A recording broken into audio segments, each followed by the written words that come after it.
Electric వాహనాలకు సంబంధించి భారీగా అద్భుతమైనటువంటి మార్పులు జరగబోతున్నాయి. దేశవ్యాప్తంగా ఎలక్ట్రిక్ వాహనాలకు సంబంధించినటువంటి కొనుగోళ్లు, అమ్మకాలు అన్నటువంటిది భారీగా పెరుగుతున్నాయి.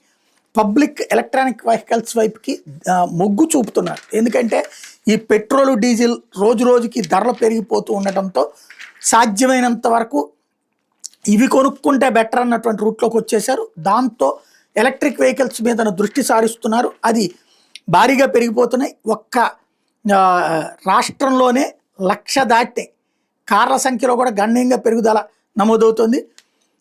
కార్లు 2019-20లో 72 ఎలక్ట్రిక్ కార్లు అయితే 2021 109. ఇప్పుడు ఈ ఏడాది ఏకంగా 24-25లో 2,597 ఎలక్ట్రిక్ వాహనాలు. Last year 1,854, 22-23లో 1,032. అలాగే ద్విచక్ర వాహనాలు 2019-20 నాటికి 1,042 అయితే ఇప్పుడు 25,392 కొన్నారు. టోటల్గా 1,03,210 ఆంధ్రాలో కొన్నటువంటి. బస్సులు వచ్చేటప్పటికి లాస్ట్ ఇయర్ 23, అంత ముందు ఏడాది 103, ఇప్పుడు టోటల్గా 126 ఉన్నాయి. ఈ ఏడాది మాత్రం కొనలే 24-25లో. గూడ్స్ ఆటోలు అయితే 1,190 కొన్నారు. లాస్ట్ ఇయర్ అయితే 1,516 కొన్నారు. ప్రయాణికుల ఆటోలు 2,197 కొన్నారు ఈ ఇయర్. లాస్ట్ ఇయర్ 1,225 పెరిగినాయి. 4,532 మొత్తం ఉన్నాయి.